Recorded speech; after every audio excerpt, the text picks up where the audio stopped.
Olá, sejam muito bem-vindos aos Bastidores do Sucesso. Pela segunda vez, nos primeiros episódios, trazemos uma psicóloga clínica. Hoje falamos com alguém que tem uma vasta formação, mas vamos falar essencialmente de mindfulness. Algo tão importante para o nosso momento em que vivemos, mas também é alguém formada, é psicóloga clínica, tem formação em sexualidade, terapia de casal, mindfulness, terapia de aceitação e compromisso, não é? Sim, ATC, que faz um trabalho muito direto ligado também à empatia, ao modo como nos posicionamos, a algo que seja transformador também, não só para quem é cliente, mas pelo que eu tenho acompanhado nas redes, quer contagiar toda a sociedade. Fabíola Barreto. exatamente. Quem é Fabíola Barreto e como chegou à psicologia? Bem, como é que eu cheguei à psicologia, Abrão? Abrão, desde pequena, eu sempre questionei os meus comportamentos, os meus pensamentos e inclusive, eu nasci no Platô e estudei no Liceu Domingos Ramos, então eu passava na antiga psiquiatria, não é?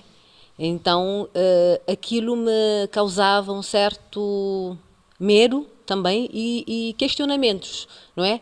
Porquê que as pessoas têm esse comportamento? Porquê que estão a gritar? Naquela altura eu não entendia, não é?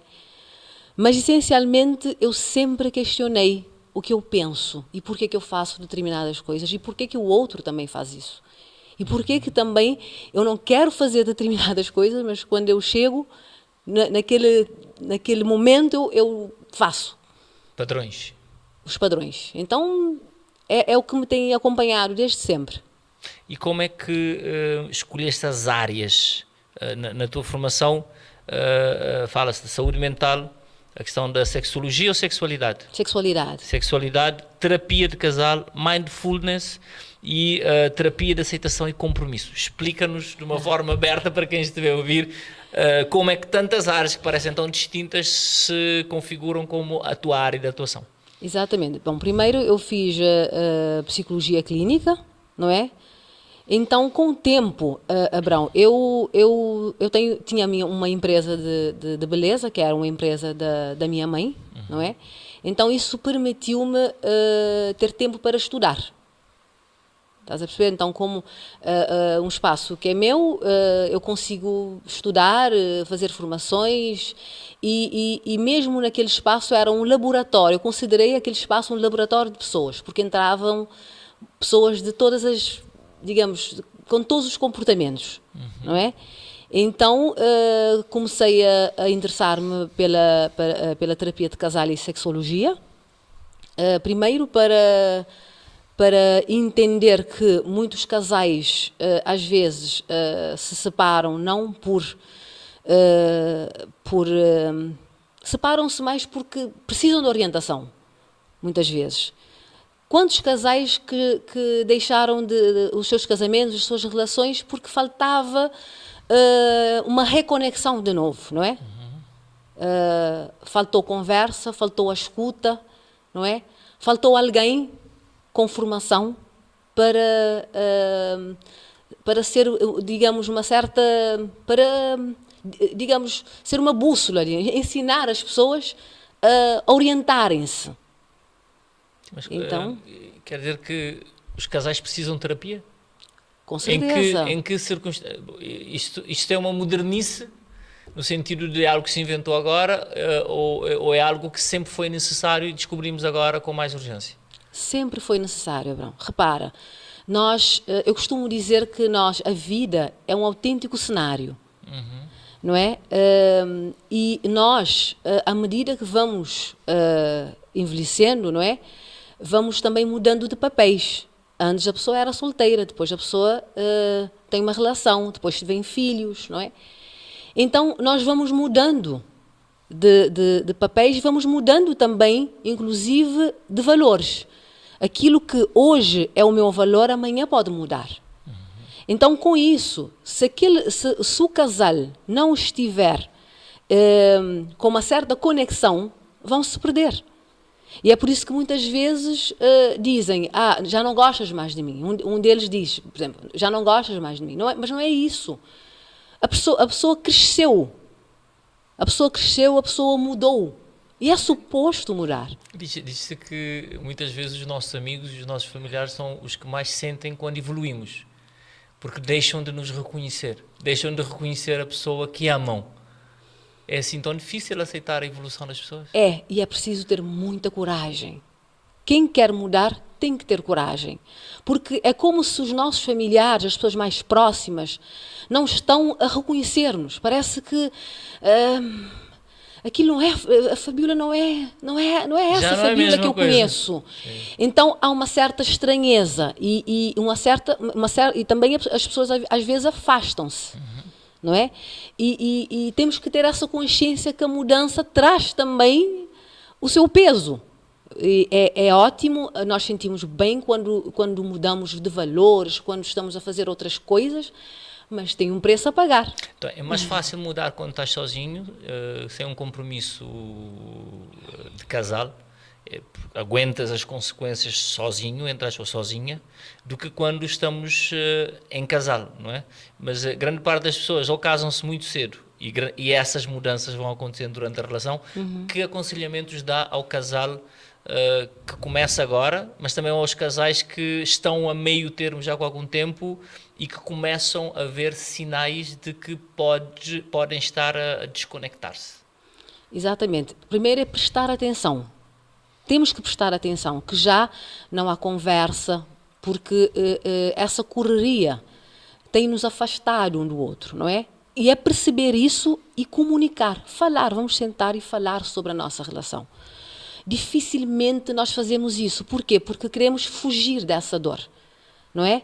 Porque há uma certa insatisfação ali, mas não sabemos bem o que se passa, então se calhar é melhor não falar, porque não me sinto bem, isso vai me causar mais dor, mas temos que falar. Então, a partir do momento que o casal começar a falar e se comprometer, não é? Em fazer mudanças, não é? Acompanhar a vida, com certeza, porque o importante aqui, Abrão, é perceber que a tua companheira, o teu companheiro também está a mudar, não é?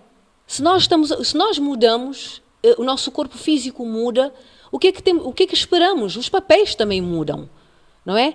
Aquela pessoa, aquela mulher que antes não era solteira, depois começou a se relacionar, depois veio a ser mãe. Quer dizer, é muita coisa ao mesmo tempo, não é? Então é preciso aqui haver um ajuste.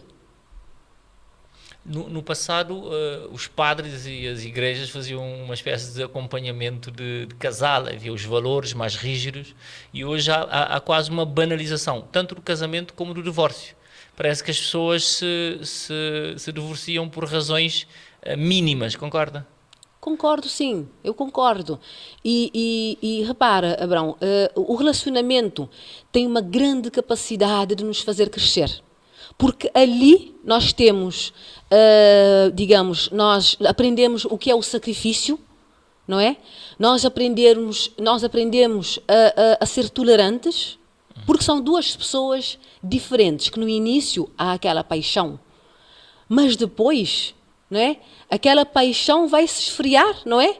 Daí e começamos a dizer, essa parte eu não conhecia de ti, mas na verdade nós somos duas pessoas individuais, não é? Essa questão essa fala que ouvimos muitas vezes, eu preciso da minha metade da laranja. Não, eu tenho que ir inteiro. Eu tenho que ir inteiro e ele tem que estar inteiro. Para nós dois fazermos um caminho. E como é que se tem a consciência desse inteiro? Porque parece que o amor romântico é o amor que diz que agora temos que fundir e ser um. Parece que não há espaço para individualidade quando se casa e quando se tem um relacionamento. O amor romântico agora goste-nos é um. Isso prejudica, o amor romântico prejudica a ideia da consciência de que de facto somos pessoas normais, com os defeitos, com os nossos limites, e é que é preciso trabalhar. Pois, isso são crenças, que de fato vamos falar mais à frente. São crenças que aprendemos com o mundo, não é? Ouvimos essas conversas e tentamos, e nem questionamos, não é? Porque não é bem assim. Porque no início, é como eu disse, tudo, suportamos tudo porque estamos ainda há aquela emoção à flor da pele. Mas depois vem, principalmente, Abrão, quando surgem filhos, que é uma parte onde, por exemplo, há mais separações. Eu me lembro, na altura, quando eu fiz a minha monografia, era justamente sobre isso, divórcio numa perspectiva masculina. Então, eu li muitos artigos e muitos livros que falam sobre isso. Que quando nasce um bebê, traz muita... se o casal não estiver ali com aquele pilar bem constituído, desmorona-se. Completamente, para já porque a mãe está ali com o seu filho, aquela mãe que quer proteger o filho, aquela coisa da maternidade, não é?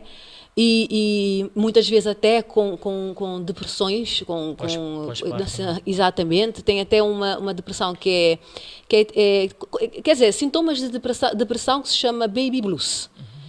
Que não é totalmente a depressão, mas tem alguns sintomas. A pessoa sente-se triste. O que é que eu vou fazer com esse bebê? Como é que vai ser? Aquela sensação de culpa, uma certa tristeza, não é? Mas depois isso passa. Baby blues é mais ou menos curta, não é? Mas é preciso ali haver também apoio, porque também se não houver apoio pode aprofundar, não é? Então, e o homem, por exemplo, nesse caso, muitas vezes também quer participar, e nós temos uma cultura que já colocamos na nossa cabeça que o homem não é responsabilidade do homem. Exatamente. Queremos que o homem faça, mas ainda não abrimos para isso. Então, o homem muitas vezes quer aproximar e nós afastamos, não é? Então, com isso, a relação vai se desgastando. Chega um momento em que já não há nada. São completos. O casal é desconhecido completamente. Tem que se reintroduzir. Exatamente. Constantemente.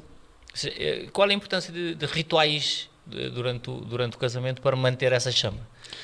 A ideia de ter encontros a sós, de fazer ou viagens ou programação fora da ideia dos filhos e da família.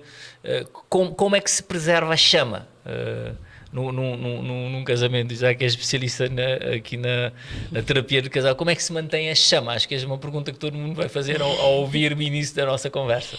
Por exemplo, eu costumo fazer, eu e meu marido, já casados há 20 e tal anos, costumamos fazer assim, fazer uma lista de aspectos que achamos que, por exemplo, que eu acho que ele precisa mudar. E ele faz a mesma coisa. Depois, passado... Isso é exercício duro, é? É duro. Abraão, quando nós damos espaço para falar sobre nós, é muito difícil. É fácil estudar aquilo que está fora. É fácil o homem ir à Lua, construir naves e ir à Lua. Mas ir para dentro de nós é muito difícil. Complicado. Muito. E o que é que fazem os homens quererem se separar e o que é que fazem as mulheres quererem se separar? São motivos diferentes? Sim, é como eu disse, Abraão, nós estamos num teatro, não é? Então os cenários vão mudando. Os valores vão mudando, não é? Então, de repente, aquele homem que casou com aquela mulher no início mudou completamente. Mudou porque coisas aconteceram, não é? Mas temos que tomar muito cuidado com isso, porque ali é que está também a resiliência, não é? É claro que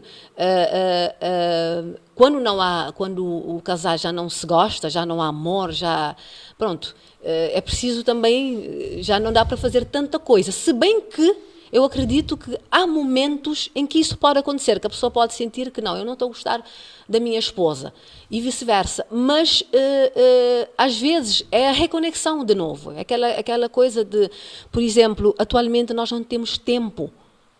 É correria, não há tempo, por exemplo, para sentar à mesa, fazer meditação, que, por exemplo, é uma prática interessante. Introduzir a meditação no casal, como é que isso pode ajudar? Sim, Ajuda porque, primeiro, a meditação, ela, portanto, a que eu uso, a mindfulness, ela é cientificamente provada, não é? Para já porque a correria que nós estamos a viver, o nosso cérebro está em constante... Estamos sempre a pensar, pensamento É exaustivo. acelerado. Sim. E com isso estamos a nos desgastar psiquicamente. Então é por isso que é necessário criar práticas de serenar, não é? E quando nós falamos de meditação, muitas vezes pensamos que aquela meditação de sentar com os monges, não necessariamente isso. Podemos sentar no silêncio, deixar os órgãos sensoriais estar em contacto com o espaço onde estamos. É claro que nós, quando fazemos assim, começa a vir muitos pensamentos. O objetivo aqui é, quando o pensamento vier, olhar para aquele pensamento. E ele vai-se embora. Saber que ele não és tu. O pensamento não te define. Exatamente. Eu tive uma mestra que me dizia, deixas uma porta para ela entrar e outra para ela sair. Não o convides para ficar. Exatamente. Sim, porque o pensamento faz parte de nós, não é? Mas nós não somos o pensamento. É daí que nós temos conceitos que eu utilizo dentro da minha terapia, que é a terapia de compromisso, de aceitação e compromisso, não é? Explique-nos um pouco mais o ATC, né? Não. ACT. O ACT, o TCA. Exatamente. O ACT está dentro, nós, os psicólogos, é muito importante nós utilizarmos linhas de terapia para que o terapeuta sinta-se, consiga delinear a conversa, não é? Ter um método, exatamente, e também para que o paciente não fique, porque os problemas são vários, senão vamos sair num problema e entrar num outro, não é? Então, a terapia cognitivo-comportamental, que é o que eu uso, a linha que eu uso, existem outros também, portanto, a psicanálise, a humanista, a logoterapia, a gestalterapia, existem vários. Não é? Mas eu uso a terapia cognitivo-comportamental. Mas dentro da terapia cognitivo-comportamental, eu utilizo o ACT. Como é que funciona? Como é que se implementa o ACT? Qual é a sua abordagem? Nós utilizamos alguns conceitos dentro do ACT. Nós utilizamos a presença, nós utilizamos, por exemplo, valores, o eu observador, nós utilizamos também a aceitação e a difusão cognitiva. Explica-me tudo como se eu fosse uma criança de 5 anos. Eu vou explicar. É assim, normalmente, Abrão, nós estamos, muitas pessoas estão a entrar em sofrimento e quando a pessoa está a entrar em sofrimento é perigoso porque pode haver até suicídio, não é? O sofrimento é aquela escala máxima da tristeza.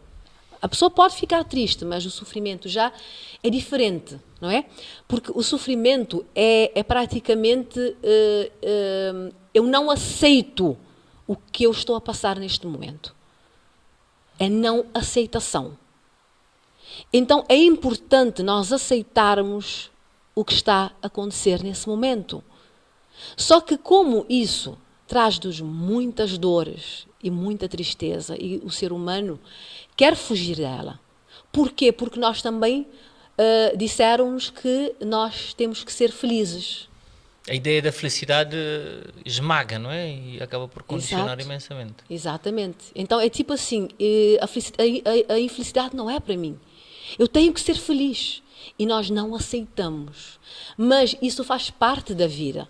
Então quando eu aceito uma situação, por mais que ela seja dolorosa, a primeira parte é o aceitar. Quando tu vais ao médico, Abrão, o teu médico tem que saber, tem que observar, tem que ter a certeza do que é que tu tens, não é? A partir daí, há cura. Mas se o médico não fazer isso, como é que vamos nos curar? Então é necessário eu aceitar através da observação do meu pensamento, não é? E dos meus sentimentos. Há momentos há momentos que eu preciso sentar para pensar sobre os meus sentimentos, sobre a minha tristeza. Parece meio masoquista, não é? Sim. Mas porquê, Abraão? Repara, tu imagina que tens um círculo e tens uma bola. Essa bola, no meio do círculo, uma pedra, por exemplo. Essa bola é o teu problema, por exemplo. Se todas as vezes que passares naquele círculo e fingires que essa bola não existe ou saltares essa bola vai aumentar de intensidade, vai criar força. Mas se todas as vezes que tu passares, encarares esta bola ou esta pedra, vai perdendo força. Porque se fizeres isso, acredita, Abraão, tu vais continuar a tua vida, mas sempre vais um dia encarar esta pedra. Isso tem a ver, perdoa-me interromper, assumir a responsabilidade pelos factos, por aquilo que nós enfrentamos, não é? Exatamente. E não anestesiar. Nós temos a tendência de anestesiar essa situação. Por exemplo, com vícios, não é? Com fazer coisas, ocupar a minha mente. Até as pessoas dizem, vai ocupar a tua mente, não tens que ficar triste. Repara, dizemos muito isso. Não, há momentos que eu preciso. Até a mindfulness também é isso.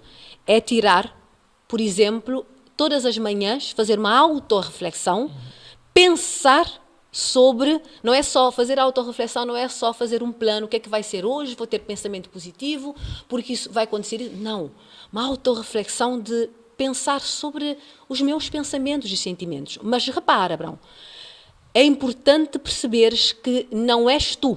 Esses pensamentos e sentimentos fazem parte de ti, mas tu és o observador. Porque se eu te disser agora, Abraão, diga-me lá, o que é que tu estás a pensar?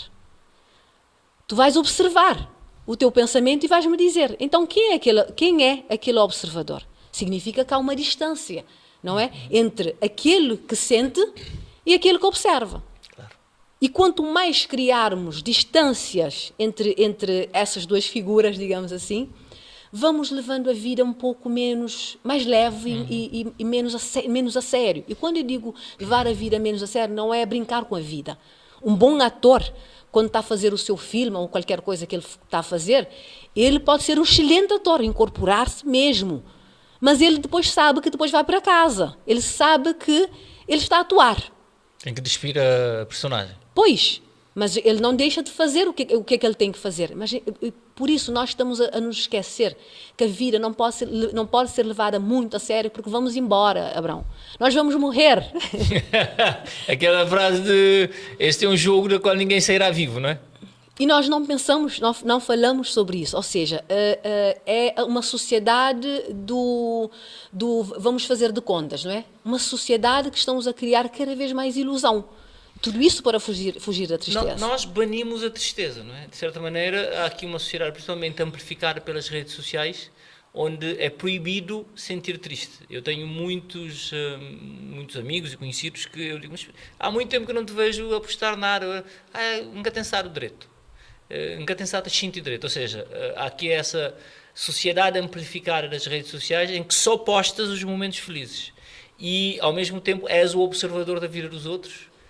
Quando os outros estão sempre bem, isto é razão para aprofundar a tua tristeza. Qual é o impacto das redes sociais em tudo isto que estamos a falar nesta conversa? Tem muito, principalmente para os jovens. Porque, repara, eu costumo sempre dizer isso aos meus alunos, porque eu sou professora também, não é? Eu sempre digo isso. E muitas vezes vocês têm que tomar cuidado com aquilo que estão a ver nas redes sociais. Porque repara, o nosso cérebro termina o seu processo de maturação com 25 anos. Imagina. É uma fase onde, quer dizer, a pessoa está ali, não é? Naquela. Então, é importante perceber que aquilo muitas vezes não é real. Muitas vezes as pessoas estão ali todas maquiadas, não sei o quê, mas depois quando terminam é um choro ali, porque muitos estão a trabalhar e não podem se dar ao luxo de mostrar o seu lado também vulnerável. E sentimos falta disso, Abraão. Nós estamos a sentir a falta do real, não é? Porque todos nós temos problemas. É tudo muito encenado, não é? Exatamente.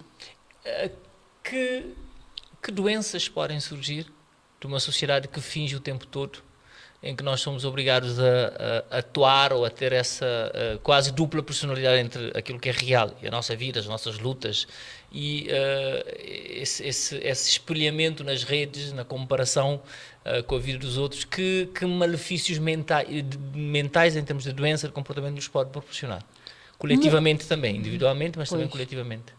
Muitos, Abrão, porque repara, primeiro é importante nós vivermos a nossa autenticidade, não é? E atualmente, muitas vezes, revelar a nossa imperfeição tornou-se algo de fraqueza. Ah, não, ele é fraco, não é?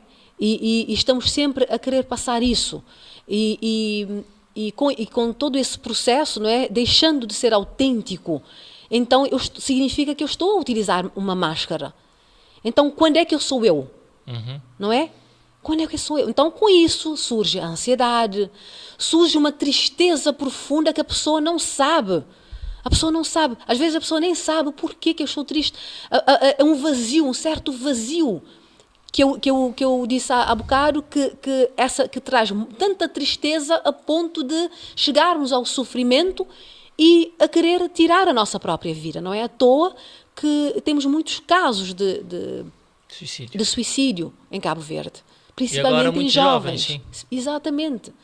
Porquê? Porque, repara, se eu estou sempre com o telemóvel nas mãos a olhar as redes sociais e a ver que as pessoas estão sempre felizes, e quando eu olho para a minha vida, eu digo assim, não, eu sou uma pessoa mesmo, eu tenho muito azar. Eu sou uma pessoa infeliz, porque olha... Mas são pessoas que não conseguem entrar no jogo, não percebem que... Por exemplo, redes sociais ou os encontros sociais que muitas vezes são arquitetadas para os novos encontros sociais, as festas onde, antigamente, provavelmente nós saíamos a festas onde conhecíamos minimamente quem estava a organizar e quem vai. É quase festa de quintal, festa de família. Hoje em dia nós saímos de casa para ir a festas onde não conhecemos ninguém, vimos um flyer no Facebook ou nas redes e queremos fazer parte do movimento. Tiramos foto com a mesma parede, vestimos da mesma maneira, ouvimos a mesma música, partilhamos os mesmos hashtags, só que aquilo não é pertencimento. Exatamente. Não é? Exato.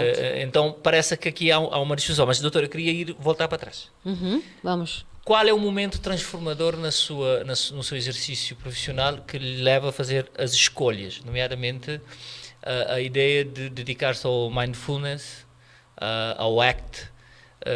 Que momento de vida e de relação com os seus pacientes, ou com os livros, ou com esse processo teu qual é o momento do clique? Diz, é este o caminho. Porquê? Porque, pronto, para já eu quis encontrar uma linha, como eu já te disse, uma linha que a pessoa não se sinta perdida, não é? Porque às vezes até, é claro que no início, na primeira sessão, eu não obrigo as pessoas, digamos assim, a falar sobre aquilo, tipo, eu não quero te obrigar a me dizer porque que tu vieste aqui. Porque muitas vezes as pessoas nem sabem. Eu vou deixando, mas chegará um momento que é necessário, não é? Eu preciso ter essa noção. A expectativa, inclusive, que as pessoas têm do psicólogo. Porque muitas vezes as pessoas acham que o psicólogo é aquele que vai dizer, que vai me dar conselhos. Este é o caminho. Sim, este é o caminho, segue esse caminho. Mas o psicólogo não faz isso. Não. Então, essa é uma certa ilusão. Inclusive, há um psicólogo que já faleceu, que eu gosto muito dele, da forma como ele expressa essa parte, principalmente. Ele diz assim, quando um paciente diz assim, eu adoro a minha psicóloga, ele diz assim, alguma coisa está errada. Principalmente quando fez uma ou duas sessões. Porque não é suposto nós amamos Porque logo o a primeira. leva-nos para sítios que não são propriamente agradáveis nas primeiras sessões, não é? Com certeza. E tu imagina, e a pessoa fez um pensamento, criou um cenário na cabeça dele e de repente não tem nada a ver com isso. Então uma certa decepção. Inclusive há pacientes até que ofendem os psicólogos no sentido de tu não tens defeitos também, aquela coisa, né? Levam no confronto, não é? Exatamente, mas isso faz parte e nós compreendemos. não é? Portanto, então, fazer essa linha, a pessoa, se continuar, Abraão, eu tenho visto pessoas a se transformarem. Logo no início não se sentem bem, ficam um pouco com aquele ar triste, não sei o quê. Mas se a pessoa continuar, porque é preciso coragem, se a pessoa continuar, eu tenho visto muita transformação. Coragem porquê? Porque tem a ver com o eu. Sim, a coragem de olhar para nós, porque é fácil, Abraão, quando as pessoas nos elogiam, não é?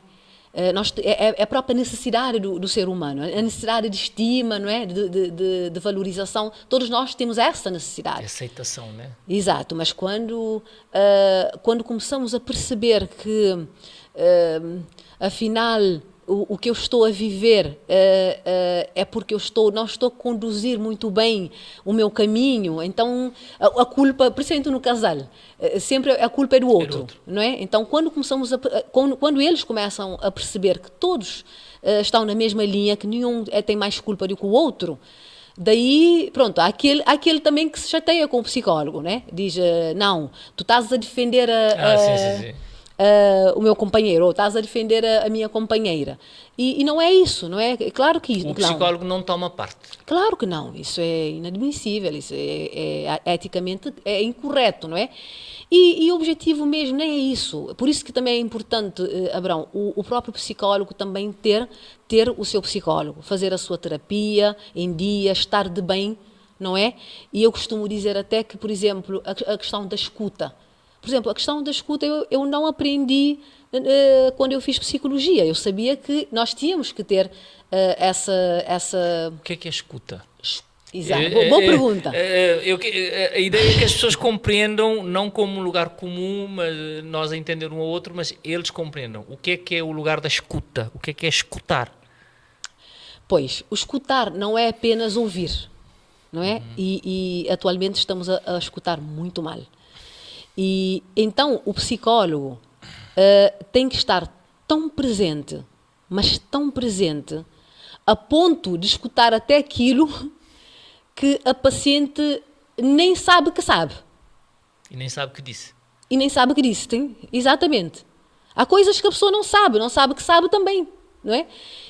Então é aquela escuta profunda, não é? E para isso é preciso também, além de estudar psicologia, é importante também treinar a escuta.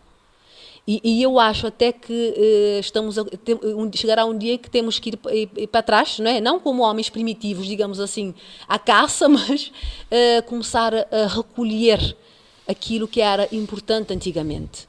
Parar para ouvir. Nós dificilmente ouvimos.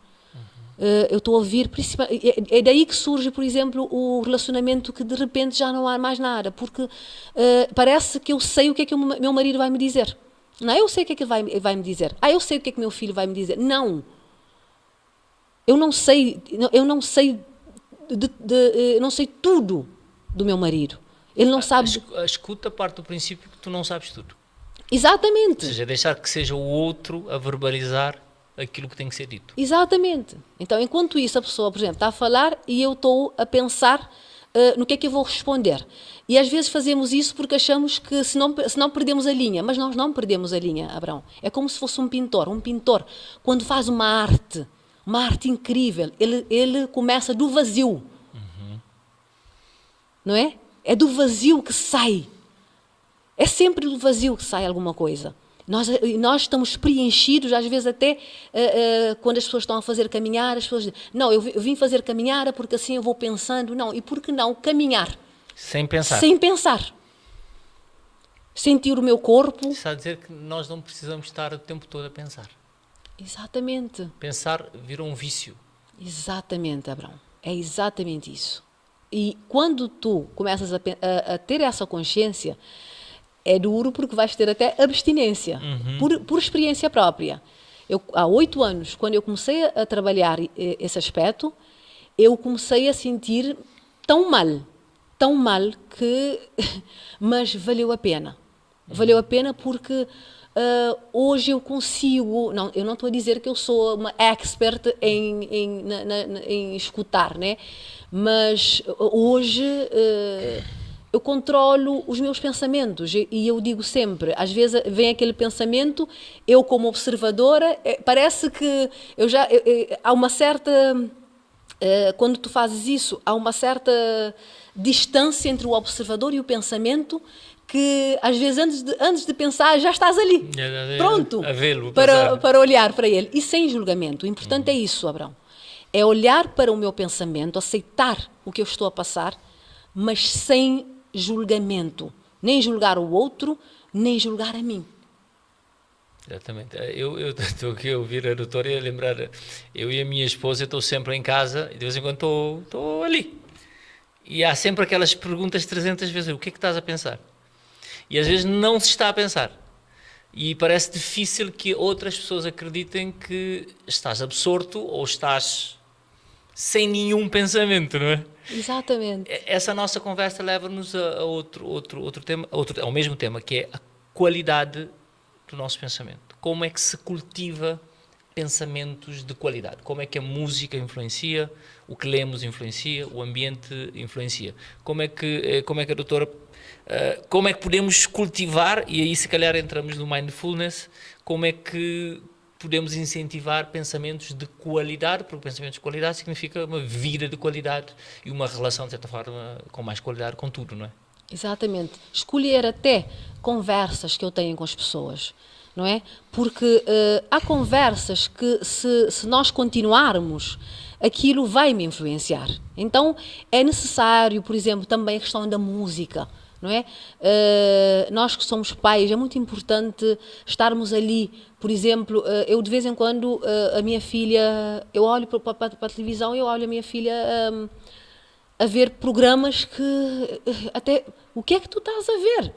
Então, é falar com ela, filha, tenta não fazer isso, isso não é um programa para ti e tal, explicar. Porque senão ela vai se viciar nisso. Porque nós viciamos tanto em coisas boas procuramos como em padrões, coisas más. não é? Sim. Exatamente. Sempre. Então, se nós quisermos ter bons pensamentos, não é? É importante também escolher o que nós estamos a fazer na vida. Os valores que trabalhamos aqui, por exemplo, nessa terapia, no ACT.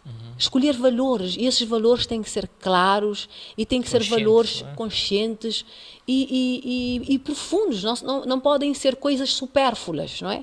Então é muito importante, até livros, é sempre bom ler livros, né? Ler livros é sempre bom, mas é sempre bom.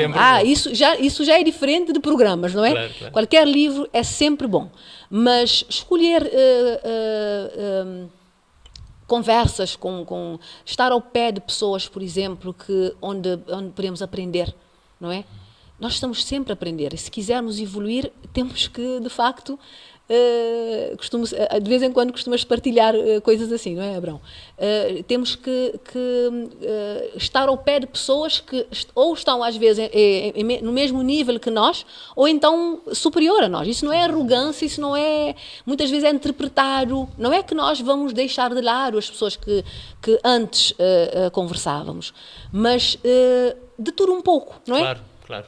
Mas eu vejo sempre essa ideia eu sempre me vi como alguém que anda, estou a escalar uma montanha, não é? Exato. Isso não significa mal de onde o ponto de partida é importante. E isso a nível do conhecimento da minha evolução também como ser humano. Sim. À medida que subo, vou encontrando pessoas que encontro, identifico-me e digo, uau, mas nós não ficamos aqui, evoluímos.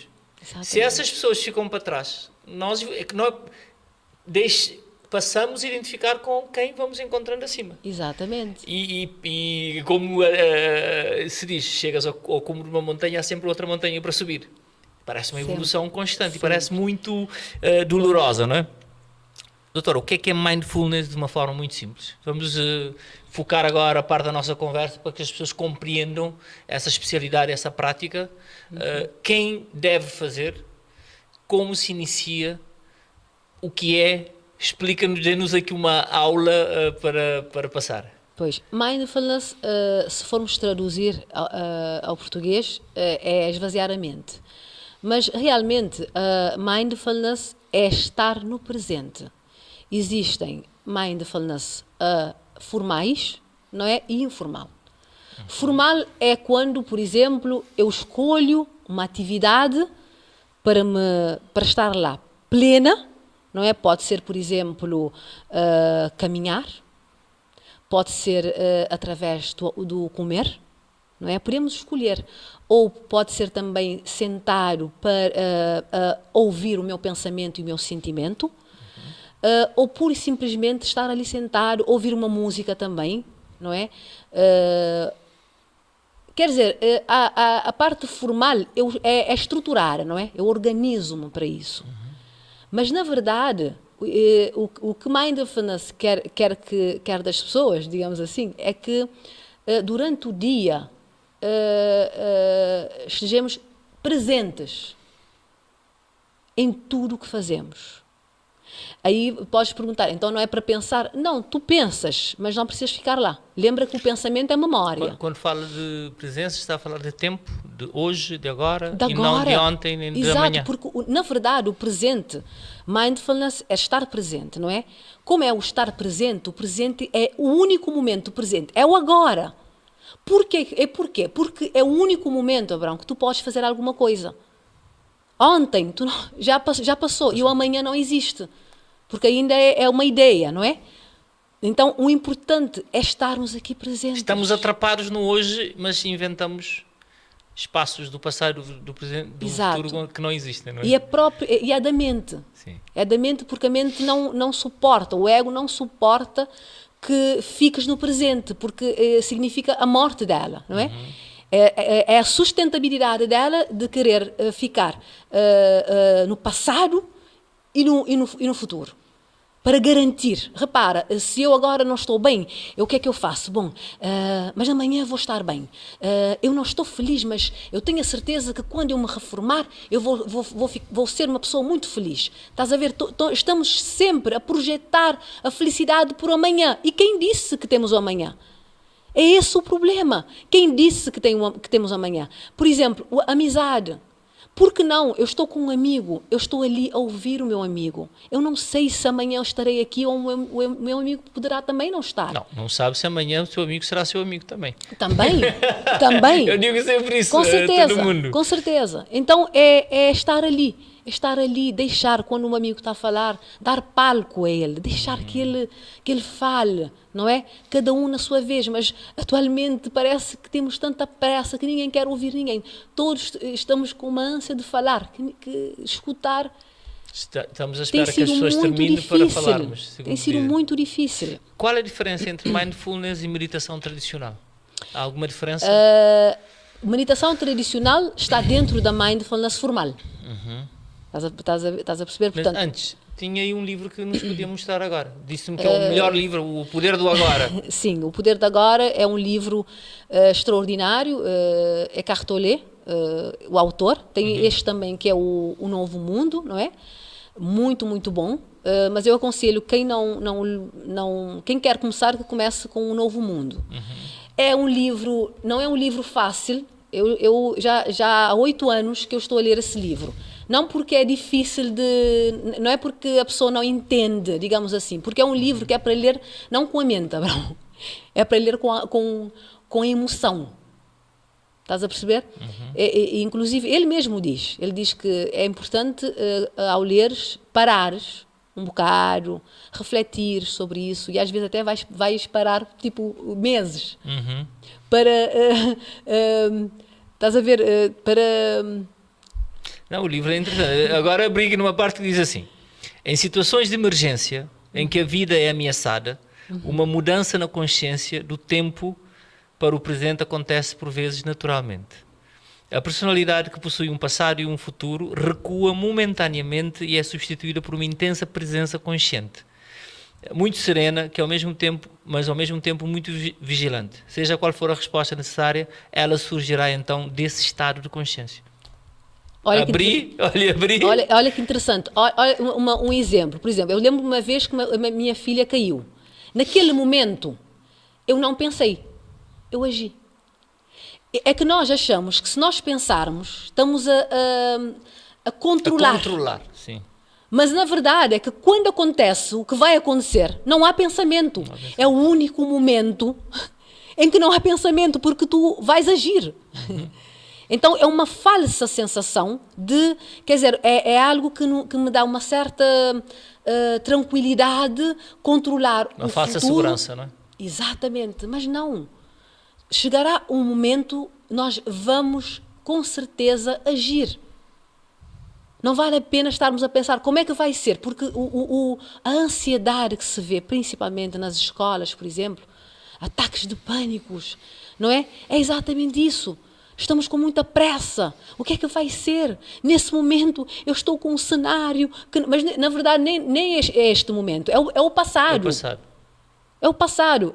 Abrão, imagina tu, eu vou dar-te um exemplo que costumamos utilizar como metáforas nessa terapia. Imagina, há um mês atrás estiveste em guerra, bombas, não sei o quê, tudo a mais. Então, mas havia ali drones que filmava tudo. Então, de repente, já tens a filmagem para ver quando fores para casa. E decidiste ver com a tua família. E de repente, tu estás a olhar pela tela e começas a olhar para aquela parte das bombas, aquela parte que mostrava que estavas muito aflito. E de repente começas a gritar. E a tua mulher diz assim, mas Abrão, o que é que se passa? Não estás a ver, não estás a ver. Sim, mas estou a ver o quê, Abrão? Estás a ver, olha, aquele...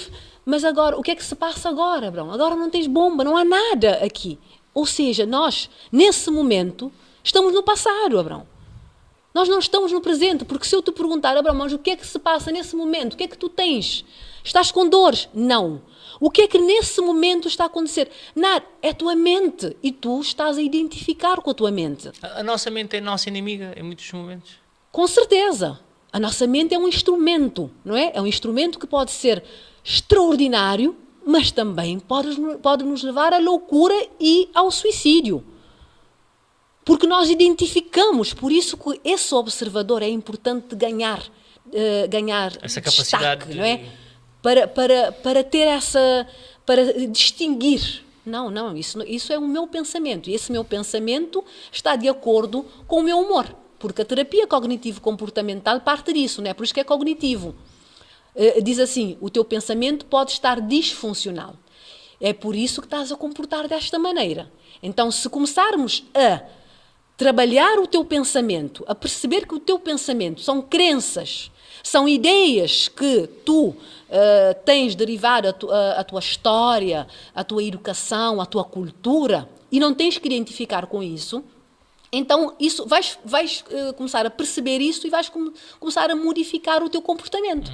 Se eu mudo o meu pensamento, eu mudo o meu sentimento, o meu humor, eu acabo por mudar o meu comportamento. Como é que a mindfulness pode nos ajudar nesse processo? Mindfulness ajuda-nos para já, porque imagina uma pessoa que nunca fez isso. Então vai ter que começar, não é?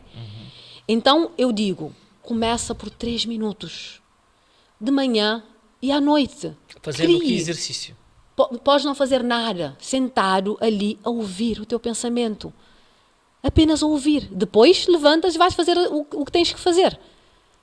Estás a ver? Estás a perceber? Ou então ficar ali sentado a ouvir uma música, ou então apenas silenciar. E meditação guiada? Sim, também. A meditação guiada, podes colocar uma música, não é? Eu costumo fazer meditação, eu costumo fazer nas escolas com os meus alunos, tem sido fantástico e é claro que há alunos que, eu sempre digo, quem não quiser pode sair, não tem problemas, porque de fato há alunos que ainda não conseguem. Ou então, professora, posso sair, não estou a me sentir bem. Tudo bem. Aqui não é ninguém obrigado a fazer nada, a pessoa vai. Então, eu tenho uma história, não é? Que é uma história de um passeio numa floresta, não é? Então, há pessoas que conseguem entrar na floresta. Depois, a pessoa pode compartilhar, não é? Como é que foi a viagem. Nisso, consegue-se ver muita coisa. Há pessoas, por exemplo, que dizem, eu não consigo entrar na floresta. Ou seja, se calhar são pessoas que ainda não tiverem nem contacto consigo mesmo. Não conseguem. Entrar na floresta, na verdade, é entrar em si mesmo. Então, dentro da floresta temos uma casa de um senhor idoso, não é, que nos convida para tomar café. Esse senhor é cheio de sabedoria. E há, por exemplo, alunos que dizem: professora, eu não consegui entrar na casa dele. Então, Entraram na floresta, mas não entraram na casa. Alguma desconfiança, estás a ver? Então, é uma meditação guiada, por exemplo. Então, com isso, a pessoa vai criando o hábito de olhar para si mesmo, não é?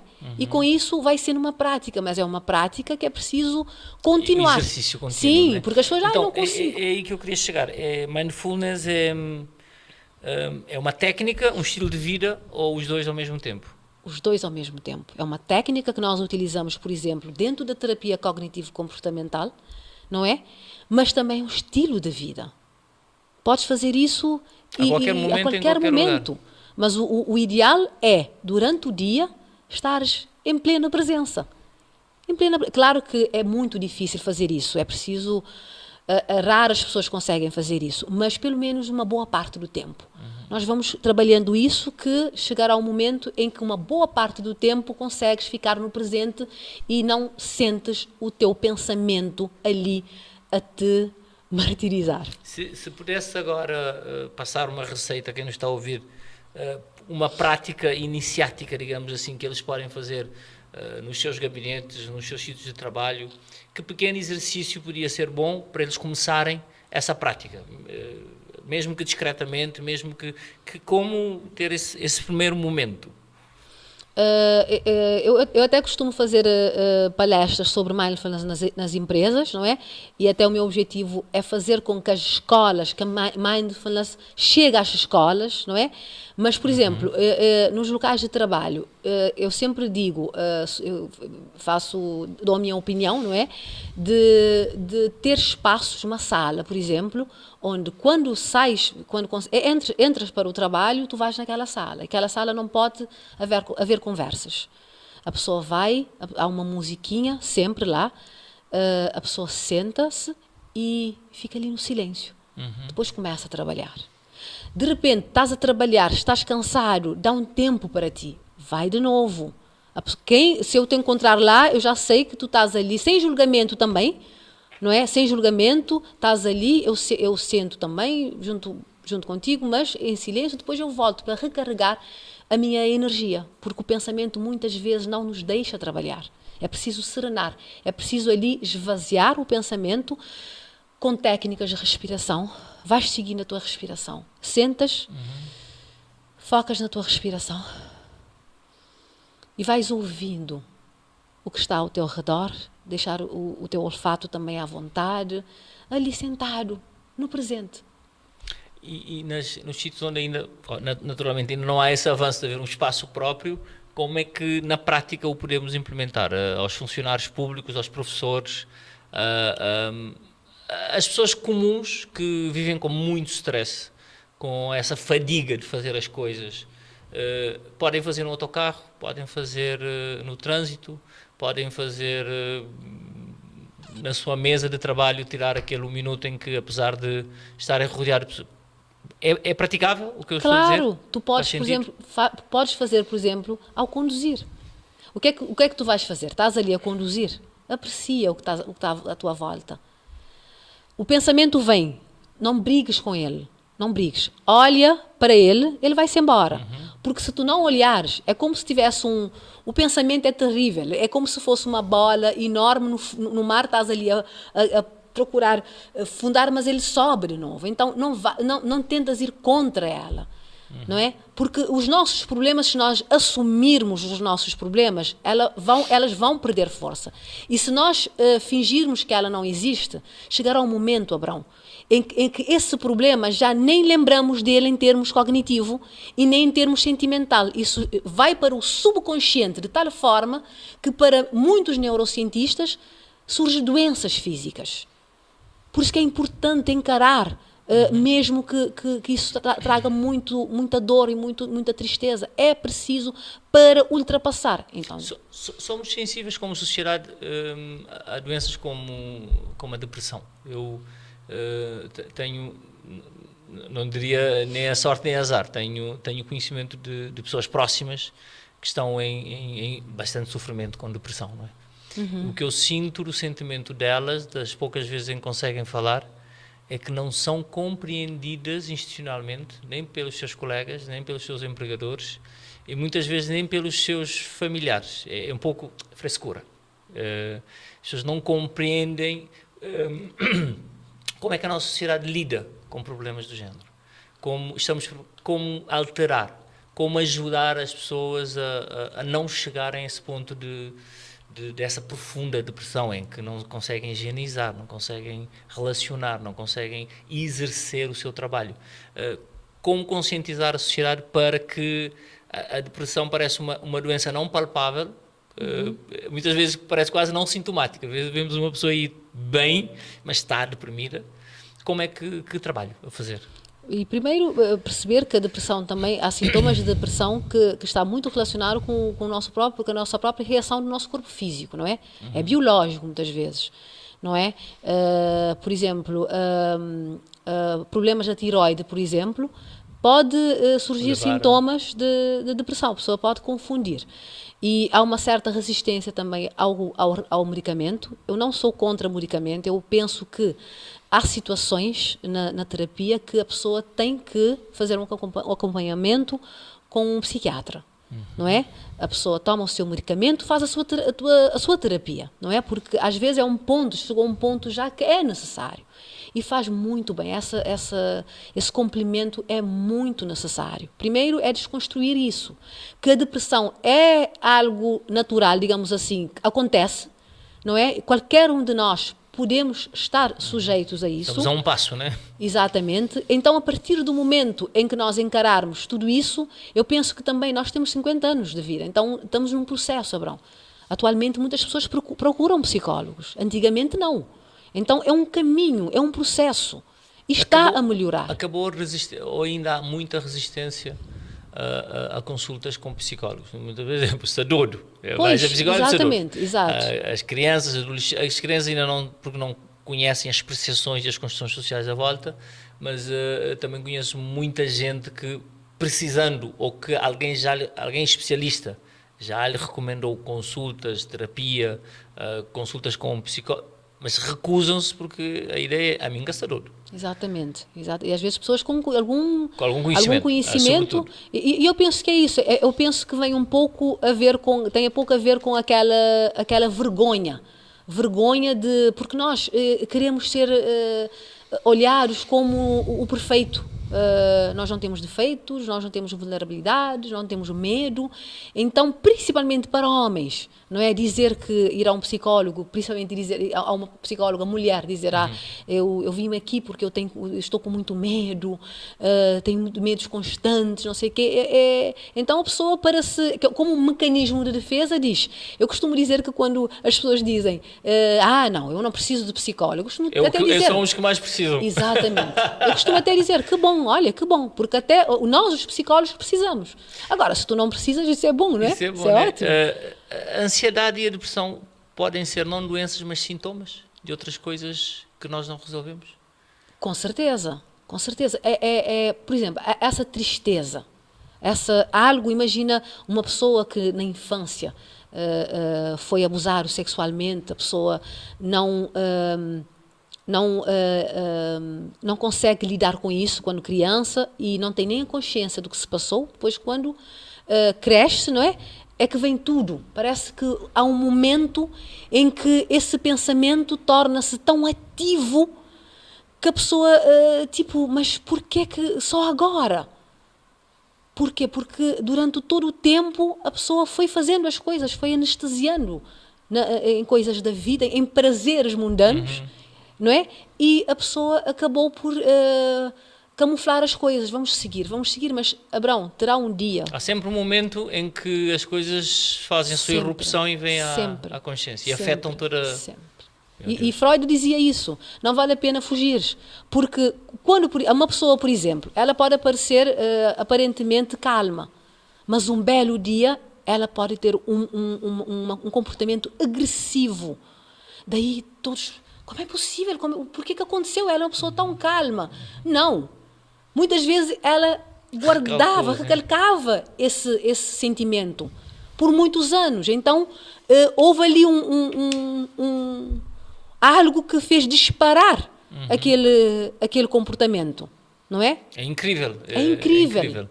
Eu tenho há dias vi um vídeo em que alguém perguntava ao outro assim, o que é que fez causou maior dano à humanidade? Guerras, conflitos, a política, deu um conjunto de grandes males, a doença tal, e a senhora respondeu, quem causou mais mal à humanidade é a filosofia, é a linha de pensamento Sócrates, Platão e Aristóteles.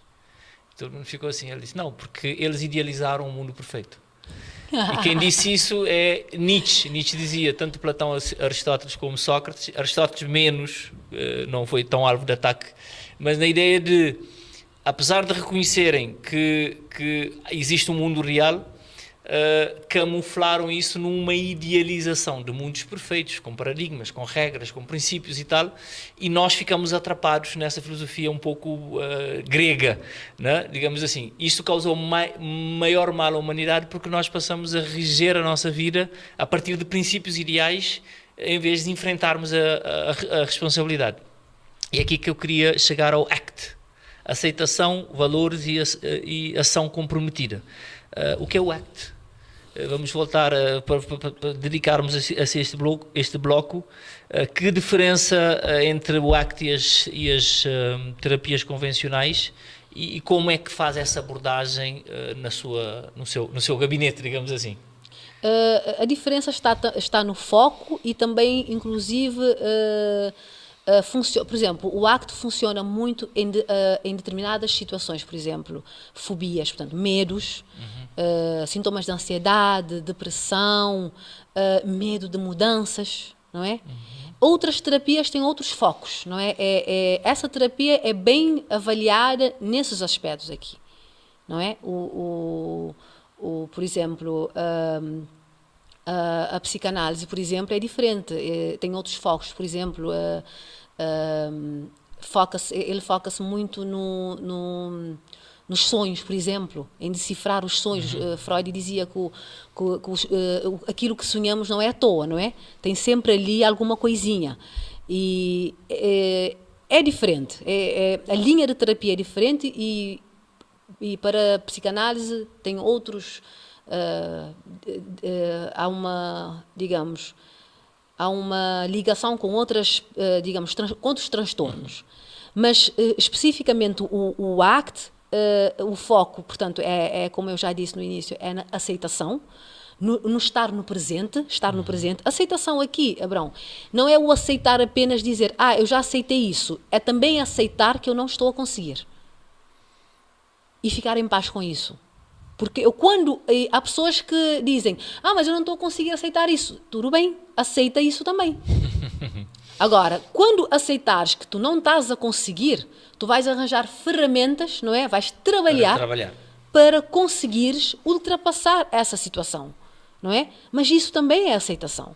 Mas o ACT trabalha primordialmente sobre que sentimentos? Pensamentos negativos, pensamentos... Qual é a estratégia? Se eu fosse seu cliente, como é que me explicaria o que irá acontecer nas próximas sessões? Bom, primeiro, nós trabalhamos com muitos exercícios, não é? Há exercícios que eu dou aos meus pacientes para ali, é claro que muitos dizem, mas eu não estou a conseguir completar essa folha, porque é aquela história, a dificuldade de olhar para si.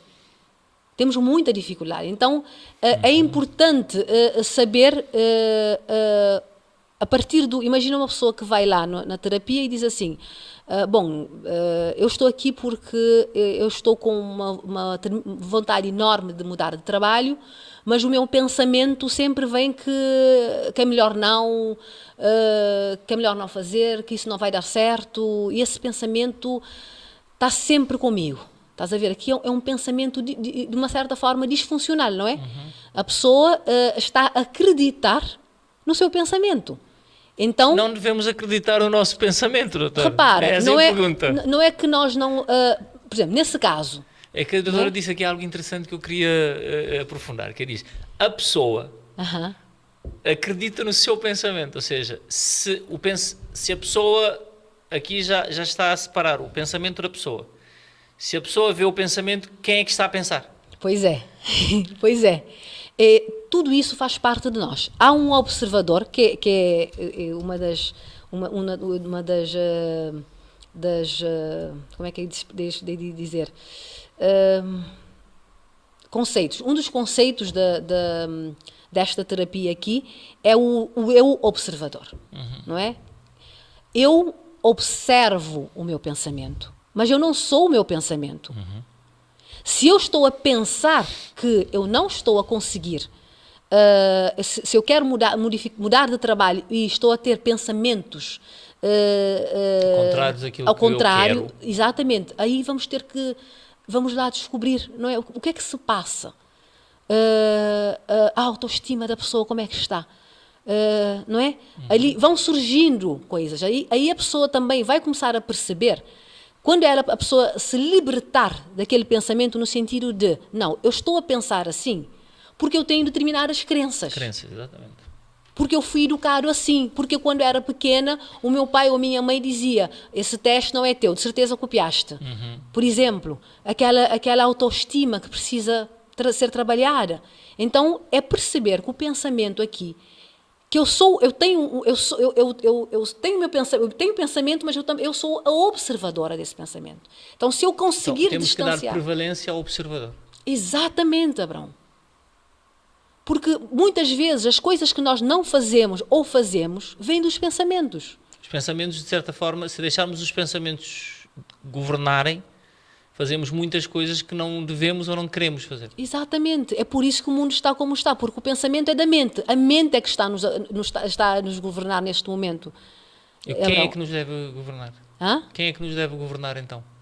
Não, é isso que eu estou a dizer. Se nós... São perguntas provocatórias para termos... Bom, mas repara, Abrão, se eu começar a perceber essa dinâmica, por isso que o ACT é importante antes de explicar o paciente como é que vai ser, como é que eu vou estruturar o meu... Como é que se cultiva essa consciência do eu observador? Que exercícios é que dá aos seus clientes para terem essa consciência de o teu observador aqui, aquele é o pensamento, é o teu pensamento, os pensamentos que te visitam. Nós utilizamos metáforas, histórias, que é o que eu te disse há bocado, sobre a tela. Imagina que o teu pensamento é a tela, não é? E o observador lembra-te da história? Sim. Tu estás a observar. Mas, na verdade, a tela, por exemplo, é o teu pensamento. É a tua mente. Então, há uma distância entre o observador e o teu pensamento. Só que nós estamos a identificar. Estamos só na mente. Não há uma separação. Tomamos isso como verdade, não é? Então, o que acontece? Como as traumas que eu tive foi lá da infância, eu estou no presente agora, em 2025, mas eu continuo no passado. Porque a minha mente está lá. Mas isto também funciona coletivamente. Antes da doutora chegar ao estudo, estávamos aqui a discutir com a minha equipa o modo como tudo em Cabo Verde parece no passado. Temos aqui o debate político, há os que defendem 75 e tal, há os que defendem 91, e os partidos parecem quase reféns desses momentos. Parecem que até os que são novos na política têm que opinar de acordo com determinados grupos que estão no passado. Exato. E há uma incapacidade de renovarmos e pensarmos para o futuro. Exatamente. Isso parece algo... Estás a ver? Maravilhoso. Parece aplicar essa ideia, parece algo assim. Exatamente. E nós só mudamos o nosso mundo interno e o nosso Cabo Verde quando nós começarmos a pensar no presente, a fazer o agora, o presente. O próprio nome diz, o presente, é um presente. É um presente. Há um outro exemplo que eu trago aqui, que estive a ler hoje de manhã uns textos, e o Jeff Bezos dizia assim, perguntaram, como é que contrata os executivos? Eu digo, eu contrato 2 níveis de executivos. Os que vão resolver e levar a empresa no hoje, eu e os executivos top estamos no futuro. Estamos a preparar tudo o que vai acontecer daqui a 10 anos. Os que estão hoje gerem as operações, estão a tratar daquilo que nós há 10 anos pensamos.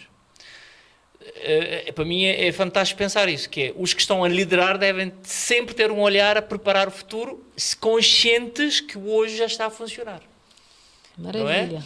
Então é um pouco isso que me traz também na gestão, na ideia de projetarmos o futuro, mas ter aqui vários aspectos. Parece um órgão curado. Temos a consciência que tudo tem que ser levado, né? A empresa tem que ser gerida hoje, a logística tem que funcionar, mas se não, mas isto é uma empresa, não é uma pessoa. Pois é. Não é? Como é que essa terapia, como é que sente o impacto do ACT nas pessoas? O que é que mais gostaria de dizer sobre o ACT? Muito. Por exemplo, claro que quando a primeira vez, quando eu explico a ACT, a pessoa entende, mas é por isso também que eu faço terapias, por exemplo, de 4 sessões, tipo, pacotes, porque a tendência é de ir uma vez e depois ir daqui a 2 anos, não é? Ou meses. Já um compromisso que há 4 sessões para terminar. Exatamente. É uma sessão em 4. Sim, porque, digamos assim. porque o primeiro dia é mais ou menos para ter uma certa informação da pessoa, se a pessoa, uma anamnese, não é? Se a pessoa já teve algum transtorno, se a pessoa toma medicamento, porque tudo isso temos que saber, não é? Para dar continuidade, porque senão temos que ir para atrás, não é? Para trás. Então, vamos explicando essa dinâmica, essas metáforas, não é? Essas histórias, e a pessoa vai se acostumando, não é, com isso, mas também é importante aqui perceber que, como é algo novo e nós temos uma certa resistência ao novo, então muitas vezes nem é porque a pessoa não entendeu, muitas vezes é a própria resistência, quer dizer, não aceitamos. A pessoa vai ao psicólogo, quer crescer, quer transformar, mas ao mesmo tempo com a mente do passado. Vai para uma guerra. Eu vou lá, mas eu vou ver se ela me ganha. Também, mas também é aquela coisa de eu vou, mas eu quero continuar a fazer as minhas coisas de sempre. Não é? Então E como é que funciona a ACT em desbloquear emoções, sentimentos? Há muita gente que diz, eu não me consigo expressar, não consigo ser emotivo. Eu digo aquilo que eu penso, mas não aquilo que eu sinto. Há aqui, como é que a psicologia clínica pode nos ajudar a desbloquear, a sermos aquilo que mais nós, né? Há muita gente que diz, eu não sou eu vejo claramente, tenho vários exemplos de amigos que são uma coisa em privado com quem conhece e pode abrir, mas depois no social bloqueiam completamente. Há aqui um conjunto de não conseguem interagir, não conseguem. Da mesma maneira, perguntar isso aqui, um novo perfil de pessoas que não conseguem interagir por causa das telas, depois no dia a dia, no confronto, não conseguem apresentar-se, não conseguem falar, não conseguem exprimir. Como desbloquear isso tudo? E indo até, já vou-lhe dar até pessoas que não conseguem falar em público. Há uma metodologia, há técnicas para desbloquear? Com certeza, e essa técnica, a terapia cognitivo-comportamental trabalha isso também, porque aqui tem uma raiz aqui que é o medo, não é? Eu tenho um medo, uma fobia de estar acompanhado à frente de muitas pessoas, não é? Então, com isso, é importante, mais uma vez, perceber o pensamento. O que é que passa na tua cabeça quando... o que é que tu sentes? Qual é o teu pensamento? É importante nós sabermos aqui o que é que se passou, o que é que se passa na sua cabeça quando estás à frente de muitas pessoas. Então, a pessoa vai dizer, que se calhar vão me criticar, que se calhar não sou boa nisso, não é? Então, estás a ver, vão aparecer mais coisas, não é? Como é que está mais uma vez, essa autoestima? Antecipamos o lado crítico, não é? Sim. O que é que aconteceu lá atrás? Porque há ali um pensamento, estou ali a falar ao público, mas, ao mesmo tempo, há ali pensamentos sabotadores. Estás a ser mal visto, deixa de fazer isso, estás a ser inconveniente. Esses pensamentos, mas tudo isso também são vozes, inclusive dos nossos próprios pais, dos nossos próprios amigos, colegas de escola, não é? Tudo isso fica. Tudo fica, mesmo que inconscientemente, não é? Inconscientemente, exatamente. É por isso que de vez em quando dizemos, não sei o que é que eu estava a pensar quando eu fiz isso. Exato. Ou- Estava lá no Sim, inconsciente. sim, sim. Eu não sei o que é que, quando agia assim. Pois, Não sei o que é que, nunca sabia onde que tinha a cabeça. pois é. Às vezes dizemos isso. E a Ok. terapia faz com que as coisas que estão no inconscientes subam Subam. para a consciência. Porque a partir do momento que o meu trauma já está no inconsciente e eu já não consigo ter acesso a ele através do meu pensamento e da minha emoção para dizer claramente que eu estou assim por causa disso. Isso que é preciso cuidar, Abrão. Então é preciso evitar que os nossos traumas cheguem ao inconsciente sem o tratarmos. Sim, é preciso mais falar, difícil. precisamos falar sobre elas, sem vergonha. Aqui está um livro também muito interessante da Brené Brown, Da Brené também Brown. que fala também muito sobre a vulnerabilidade. A minha melhor amiga vai adorar. Há dias deu-me este livro para ler. Eu disse-lhe assim: guarda-me que eu ainda não vou chegar a este livro agora. Ela desceu da É casa dela e disse: lê este livro. É extraordinário porque ela fala sobre a vulnerabilidade. Sim, sim, sim, sim. E que impacto, que caso, tem aí, quer partilhar connosco um caso que lhe marcou nesse processo de transformação em que pratica, na prática na sua clínica, consegue ver as mudanças de facto? Sim, há vários, mas agora lembrei-me da primeira vez que eu atendi um adolescente, porque eu, quando terminei o meu curso, eu disse assim: não, eu vou trabalhar com adultos. Então, um belo dia, uma mãe pediu-me para atender um adolescente. E eu fiquei aquela, não sei o quê. Mas comecei a atender. Foram alguns meses e, a partir daí, eu vi a transformação daquele adolescente através dessa terapia, não é? De desconstruir esse pensamento, de fazer com que ele perceba que é só um pensamento, que é uma crença, que ele é tipo um filme mental que nós criamos, não é? E achamos que isso é verdade, como verdade absoluta. Então fomos trabalhando e passado algum tempo, esse rapaz, além de se transformou, foi por isso que eu comecei a dar aulas. Então ele, para mim, também foi extraordinário, porque ele me ensinou bastante, não é? E levou-me a gostar imenso de trabalhar com jovens e adolescentes. E a partir de agora atende? Sim, eu atendo também jovens Desconstruiu adolescentes. essa ideia que Exatamente. só queria... E eu vi, o bonito disso, porque eu me lembro, o ano passado, eu fiz anos e ele mandou-me uma mensagem, nem percebi que era ele, então ele disse: ajudaste-me muito, tenho muito de agradecer, não sei o quê. Isso é que faz nós sentirmos que vale a pena fazer esse trabalho. Eu amo fazer esse trabalho, eu adoro participar da transformação das pessoas, Abrão. E é preciso, de facto, ter paixão para isso. É preciso gostar. Hoje muitos terapeutas, muitos psicólogos não estão com muita vontade de atender pela própria vida, como a vida está, não é? Com muita correria. Então é importante, muito mais do que nunca, os psicólogos olharem para si também.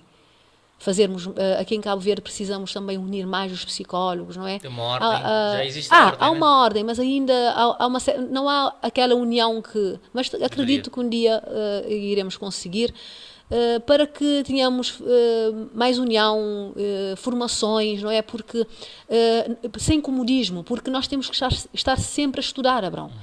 Eu estou sempre a buscar, eu disse que agora, a partir de agora, que é o meu tempo de estudar, até morrer. Permanentemente. Quais são os grandes males emocionais da sociedade cabo-verdiana ao ver o nosso comportamento coletivo, que não diria que traumas, mas pelo comportamento, por aquilo que dizemos, por aquilo que escrevemos, pelo modo como comportamos, nomeadamente nas redes sociais, mas também nas festas, o modo como comportamos no meio público, estragando muitas vezes os equipamentos urbanos. Como vê a sociedade cabo-verdiana? Como psicóloga clínica, olhando para a nossa sociedade, como é que nos vê como observador, não como parte? O que me assusta muito, Abrão, neste momento, é a questão familiar. Há muita desunião entre casais, entre pais e filhos, que é uma coisa assim, cada vez mais, não é? Parece que a mãe tornou-se uma inimiga, parece que o filho também tornou-se uma inimiga da própria mãe ou do próprio pai. As relações, Abraão, as relações são as que mais me preocupam e são assuntos que mais eu trabalho, não é? E se as relações não estiverem boas, claro que situações, de vez em quando pode surgir situações de tristeza e tal, mas é preocupante.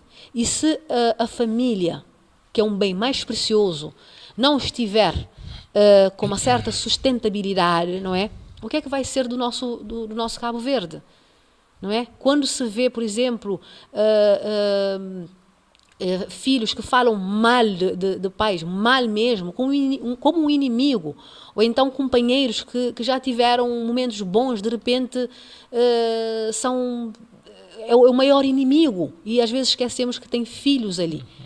Não é? Que impacto tem a separação dos pais que ficam em conflito? Porque há também os exemplos de pais que se separam e têm a sua relação relativamente cordial e muitas vezes amiga. Exato. Que impacto tem nos filhos pais conflituosos principalmente após a separação? Como disseste, se os pais separaram e continuaram com uma relação amigável, isso é ótimo. Nos Estados Unidos, por exemplo, fazem terapia para os casais por causa dos filhos. Se não houver filhos, não fazem. O casal quer separar, não há dúvidas, mas fazem terapias para que o menino não sofra. Porque é triste quando os pais se separam e falam mal do pai, por exemplo, diante dos filhos. Ele não presta, ou ela, isso é desgastante. Por quê? Porque a pessoa está com dor, principalmente aquele que não queria a separação. Tem sempre um que não queria a separação. E aquele que não queria a separação tem muito mais sofrimento. Então, ela ou ele vibra tanta dor que ela inconscientemente acaba por fazer com que o filho, olha, o teu pai ou a tua mãe, estás a ver como é que ela é. Então, com isso, Abraão, nós não percebemos que estamos a fazer com que futuramente essa pessoa, esse menino, vai crescer e provavelmente vai cometer as mesmas ações, não é? E provavelmente também ele não vai acreditar em relações. Mas se as pessoas, o problema não é separar, o problema é como é que estão os meus pais, como é que estão. Há muitos casais que eu conheço que são minimamente amigos. E muitas vezes até as escolas dizem eu nunca sabia que vocês eram separados, porque não parece. A vossa filha ou o vosso filho então, que dicas daria a casais que se separam e têm filhos? Que façam terapia. Mas o problema, Abraão, é que há aquela fase de tanta briga, não é? A pessoa está tão magoada que não aceita a terapia. E às vezes a terapia de casal não é para chegar, por exemplo, ao ponto de já estar numa fase, não, é fazer também, ir à terapia só para fortalecer terapia conjunta ou em separado? Nesse aspecto, não, e casar, e juntos. Às vezes há situações que eu peço que a pessoa venha sozinha, porque há questões que eu preciso sozinha, depois, não é? Mas é sempre bom procurar um terapeuta, não quando as coisas já estão num caminho. É fazer constantemente. Ou então fazer esse exercício que é maravilhoso de escrever. Escrever aquilo que eu acho que tu podes melhorar. Eu acho que tu podias, eu vou dar uma lista, depois eu vou ler, depois daqui a 2 meses vamos falar sobre isso. Então, o que é que tu achas? Eu mudei alguma coisa? Sim, por acaso já não estás a fazer isso. Temos que levar em consideração aquilo que o nosso parceiro nos diz. Porque muitas vezes o parceiro está ali a dizer e nós não ligamos. Porquê? Porque apegamos ao passado. Não, ele me ama. E, de repente, a pessoa, como é que isso vai acontecer? Desencanta-se e desiste, né? Exato. E depois até fica espantado. Como é que isso... É prestar atenção. Nós não estamos a prestar atenção. Nós não estamos no presente. Essa é aqui um alerta geral para todos os casais, principalmente, né? Porque em muitas conversas de amigos comentamos o número de separações. Tanto de pessoas que se casaram formalmente, como de pessoas que fizeram uma longa vida juntos e que de repente parece há um desengajamento. Mas o que nós observamos é que normalmente as pessoas ficam meio perdidas. Após principalmente relacionamento longas, separam-se e parece que têm que se habituar ao mundo, porque o mundo mudou. E eles sempre viveram juntos, não é? Exatamente. Mas isto é para outra conversa. Ansiedade, solidão, relações tóxicas, medo de falhar, falta de referências. Quais se destacam como os maiores males que observa como psicóloga clínica? Prevalência de... Há muita gente só. Eu também noto isso. Muita gente sozinha. E não falo de velhos, falo de gente da minha idade. Eu tenho 45 anos, pessoas de 40 anos, 30 e poucos anos, que não têm... Pessoas que até têm trabalho, estão seguras economicamente, e que depois têm essa solidão, que é uma solidão de estar muitas vezes com uma agenda social, mas elas não se sentem... Exatamente. Não se identificam. Como é que se explica? Qual é, desses males, digamos assim, quais as que mais se destacam? Portanto, a ansiedade, por exemplo, a ansiedade se destaca bastante e disseste uma coisa, um aspecto muito importante, que é a questão de estar sozinho. Abrão, estamos a viver um momento de muita individualidade. As pessoas estão... atualmente não há o sacrifício, não é? As pessoas estão a viver eu sou eu, as coisas boas para mim, e as pessoas chegam perto dos outros quando precisam de alguma coisa, não é? Eu preciso, já não preciso mais, eu já não... Pois. É esse o problema. E nós, repara, Abrão, estamos a ir contra a nossa própria natureza. Porque, como Maslow diz no pirâmide de Maslow, ele diz assim, nós temos necessidades básicas. Nós temos necessidade de sobrevivência, nós temos necessidade de estima, de afiliação. É uma necessidade. Ninguém consegue viver sozinho. Ninguém. E quando eu quero ficar muito sozinho, é claro que é normal eu estar bem sozinho. Isso é bom também, não é? Eu preciso estar sozinho. Aprender a estar sozinho é bom. Mas eu preciso dos outros. Nós vivemos com os outros. Ninguém consegue prosperar sem os outros. Nós aprendemos com os outros. Ao servir, também ganhamos. Temos que ter essa consciência. Mas é exatamente também essa mania, aquela coisa da perfeição e do esconder a nossa vulnerabilidade. Eu prefiro estar sozinho. E do julgamento. Hoje muitas pessoas dizem assim, estou muito zangada porque eu faço para todos e ninguém faz por mim. Nós não estamos a fazer, porque se for assim, deixamos de fazer. Deixamos de fazer, absolutamente. Mas temos que continuar a fazer, desde que eu faça aquilo que de facto eu posso fazer. Eu não vou fazer aquilo que é só para ganhar, só para ser boa pessoa, ou porque... Não, eu faço, mas também eu tenho que saber dizer não. Eu não posso, não estou a conseguir. Qual é o poder do não? Estamos quase a terminar. O poder do não. Porque é que é importante nós aprendermos a dizer não e estabelecer limites nas nossas relações pessoais, familiares e depois com o resto da sociedade? Muitas pessoas ficam chateadas connosco porque se a pessoa está sempre a dizer sim, quando ela começa, por exemplo, a fazer o ACT, ela começa a se valorizar.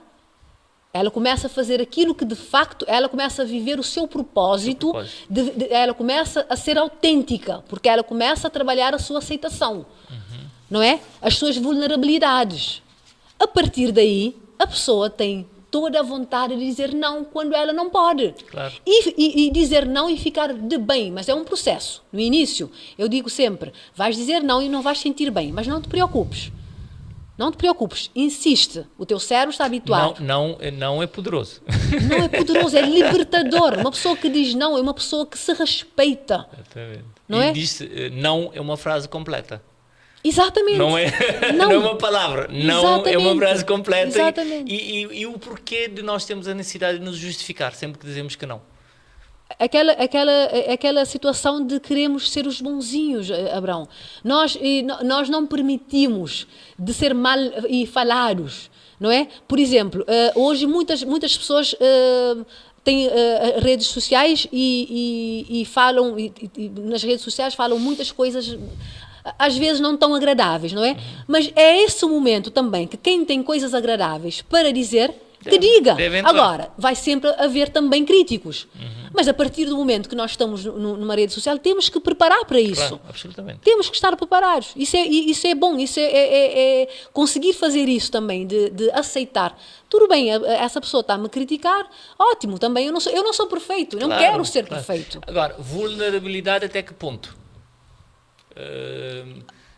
Até que ponto devemos ser vulneráveis exatamente pelas características da sociedade que nós temos? Hipercrítica, insensível, muitas vezes pessoas com uma ânsia de ataque e de linchamento. Eu queria que me enquadrasse essa ideia de ser vulnerável, mas também ter a capacidade de autodefesa e de estabelecer limites onde os outros não nos afetem. Com certeza, Abrão, porque até as redes sociais hoje tornaram-se, hoje tu nem podes dar uma opinião, por exemplo, porque a opinião tem que ser com respeito também, Claro, não é? claro. Porque também, assim, as pessoas também, e nós temos limites, não é? Tudo tem limite, né? Então, hoje nós, e as redes sociais são tipo um caixote de lixo, digamos assim. Eu vou e eu digo o que eu quiser. E às vezes até eu dou a minha opinião, há ali sempre uma pessoa que vai me criticar. Mas por quê? Ok, dá a tua opinião, essa é a minha opinião. Sem ofensa, sem ofender. Vê-se, Abrão, que as pessoas não estão bem dentro delas. Sim. Então é uma oportunidade, não é? Porque, por exemplo, a questão dos valores aqui. Há pessoas que, por exemplo, querem mudar de trabalho. Querem mudar de trabalho, mas não estão com coragem de mudar de trabalho. Então ficam ali naquela situação eu ia-me perder. Pessoas que querem mudar de trabalho. Não, já me perdi. Era um raciocínio, já me perdi. Não te acordo. Não te acordo. Mas é bom, deixa que ela pode me perder. Mas era um coisa interessante que eu queria falar. Bom. Porque um tempo... Quanto tempo que eu não te digo por programa? 1h30. Ah, ok. Eu sabia, mas não sei quase chegar. Não quase chegar. É 1h30, mas não está a fazer mais uma pergunta, não está bem. Já. Não, sabe, por isso que não está estica. Já me lembrei. E por exemplo, como hoje temos muito contacto com as redes sociais, às vezes a psicologia explica isso. Às vezes eu olho, por exemplo, para uma pessoa que teve a coragem de, por exemplo, de fazer uma dinâmica diferente na vida dela, e essa pessoa não tem essa coragem. O que é que acontece? É o efeito espelho. A pessoa sente ódio. No fundo, a pessoa não sente ódio daquela. É por isso que, se nós percebermos isso também, acabamos por levar de uma forma mais tranquila. Porque a pessoa, no fundo, está com ódio dela mesma, ou dele mesmo. Sim. Não é? Agora, estás a perceber? Não, então, sem dúvida. Para quem nos esteve a ouvir por mais de 1h30, queria que fechasse essa ideia, fechássemos com algumas palavras sobre o mindfulness, como começar, que recomendações, e depois indo a ACT, se tem mais algo a acrescentar com mensagem de fecho do programa. Que recomendações, que dicas, que mensagem passaria à nossa audiência para que de facto olhassem para a psicologia clínica e para essas duas áreas, duas técnicas principais, como algo que podem ser ferramentas importantes para as suas próprias vidas? Por exemplo, em relação à ACT, eu quero até fazer isso como fazer muitos workshops, até tenho um no dia 29, que já está preenchido, tem que ser com pouca gente, fazer um workshop para explicar o que é isso, não é? E explicar bem para que as pessoas conheçam de forma profunda essa terapia.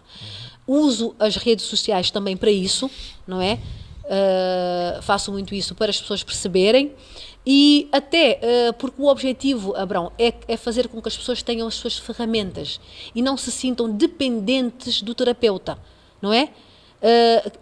O meu prazer é isso, ensinar essa ferramenta extraordinária que, se nós entendermos profundamente, começamos a colocar em prática. Mas para isso é preciso tempo, não conseguimos de repente, é um processo, não é? E também eu aconselho as pessoas a estarem mais no presente, e não é nada de extraordinário, é só estar parado. É claro que uma pessoa que está viciado no pensamento, porque é um vício, tal como o cigarro, as bebidas, é um vício também, de deixar, ok, eu vou sentar para ouvir o meu pensamento. Pronto, eu vou fazer isso hoje. vai vindo os pensamentos, eu vou olhando para ela, olhando para ela. É uma prática de estar no presente. Eu estou a colher os meus pensamentos. Precisamos estar mais com nós mesmos. Nós não conseguimos ser bons pais, boas mães, bons professores, nada se lá em casa não está bem. Não conseguimos dar passos extraordinários na vida se dentro de mim não está bem.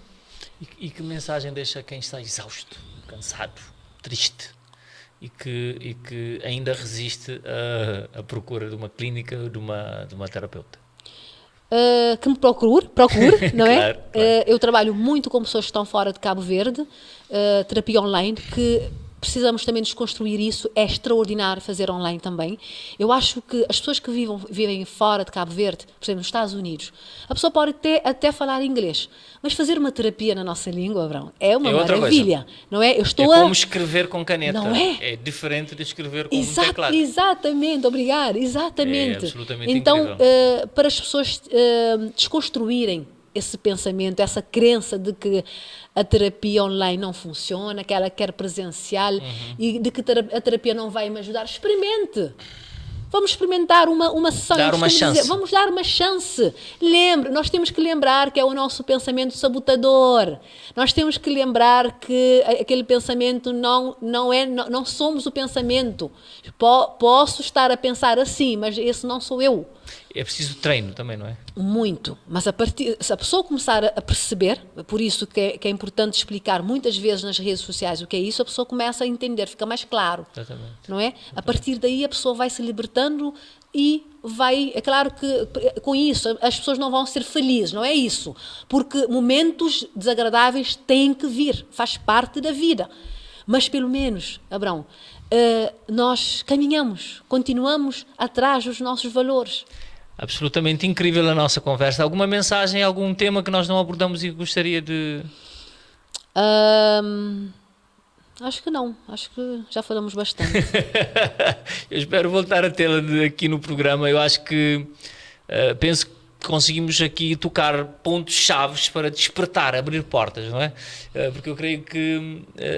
não digo que a sociedade está doente, eu não sou assim tão dramático, mas eu cada vez mais vejo que há muita gente adulta a precisar de ajuda.